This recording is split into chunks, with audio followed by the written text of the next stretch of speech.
There's the wagon. So boiler breakdown now. It's an ideal boiler combi and the fault code is L2. You've always got to Google things, haven't you? You can't possibly know the fault codes for every appliance in the UK. Fault 2 means ignition fault. Enjoy.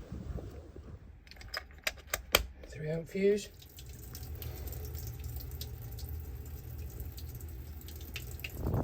So a bit of a tip, whenever you take on new customers or view new appliances, always do a bit of a visual inspection. Filler looks alright, doesn't it? I'm not very impressed with the condensation pipe. If that's dripping all year, that could quite easily block up. Got a filter, no line scale reducer.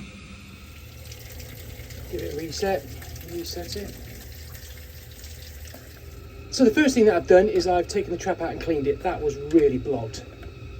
So the difference with this appliance, I couldn't hear a spark, so that put me in the right direction.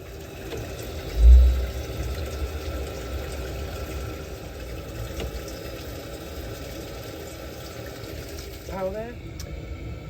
I took the electrode off. So what I did is I took the electrode out, still connected to the HT lead, put a demand on, and I looked for a spark and I didn't see one. Got to be apprehensive you don't get electrocuted, and yeah, there was no spark, so that led me to believe it's a spark generator. What you can do, instead of doing what I do, you can actually buy an electrode tester. Picture here. These look quite good actually. I haven't got one, but I do mean to get one. Sometimes what can happen is the bristles on burners can touch this and they can affect the ignition as well. So yeah, there's no spark. So I've isolated the gas. I'm going to put demand on and see if it loses pressure because the gas valve opens up. If it doesn't lose pressure, that tells me the gas valve isn't opening up.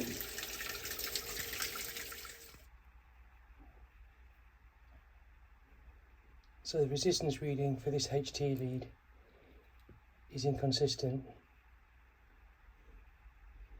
So that might need changing. So I used the U-gauge to test the gas valve. Now on these Ideal, there's 3 types of gas valve, and I'm going to give you a quick tip now on how to check them. So there's the gas valve. On this occasion, I've taken it off the PCB spade there just because it's easier to get to than there. And for this 240 volt gas valve, I should get 1.5 kilo ohms. So there's the ohms, which is the horseshoe. I'm going to put it on there. 1.5 kilo ohms. That's pretty good. That you'll add 10%. Another thing you can do, you can check the harness, check that the cable isn't broke or snapped. So let's have a go at doing that now. No resistance in the harness, so that's good. Got the spares. Screwfix 2 boiler spares. Wow! 7 days a week and very reasonably priced as well. Go back to the job, give them some warmth. So the fault in the end was the spark generator. This. When you do fault finding, it's all about sequence of operation and getting demand. That's the first thing, demand.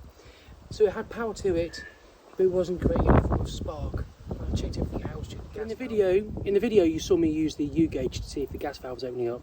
I'm going to give you some resistances now. So here's the solenoids for the Ideals. So if it's 2009 240 volt double solenoid, you'd be wanting to get 1.39 ohm, or on another one you'd be wanting to get about 2.9. 24 volt single solenoid, for that one you'd be wanting to get about 9.3. The 24 volt gas valve, you want to get 100 to 200 ohms. So recap, AC, that's that on your multimeter. DC, it's a straight line. So where it goes to the harness, you could do a resistance, check the cables, not damaged, split or broken. And whenever you do a resistance reading, always do it on the component only. So if you can, remove the harness where possible. So now I'm going to teach you 2 tips about electrodes. Absolutely fantastic this. Not many of you will know this, it's quite rare. Might not be very useful, but if it helps, it helps. Now, this electrode trick, it's quite a rare trick. I don't know when you'll be able to use it, but maybe on an old appliance, but watch this, it's quite smart. I'm impressed. So imagine if you've got an electrode that's really, really warped. It's a nursing home, it's an old lady, or it's your mother-in-law. This is how you can fix them temporary. Get nice and red.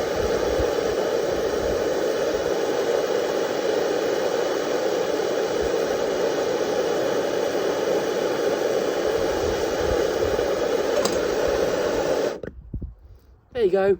If you heat them up, you can bend them. How to check the electrode. So I've got it on 200 ohms, which is the horseshoe. So remember,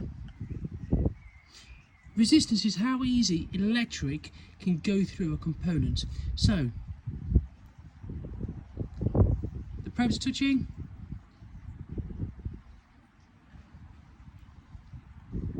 .0504.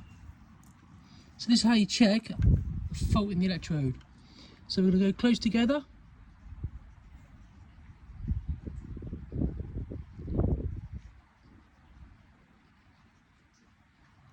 Now, if this electrode, can you see how it's just gone? It's just gone, look. If we go back, it works a lot better. So by checking the resistance, that'll tell you if the electrode is damaged. Anyway, thanks for watching.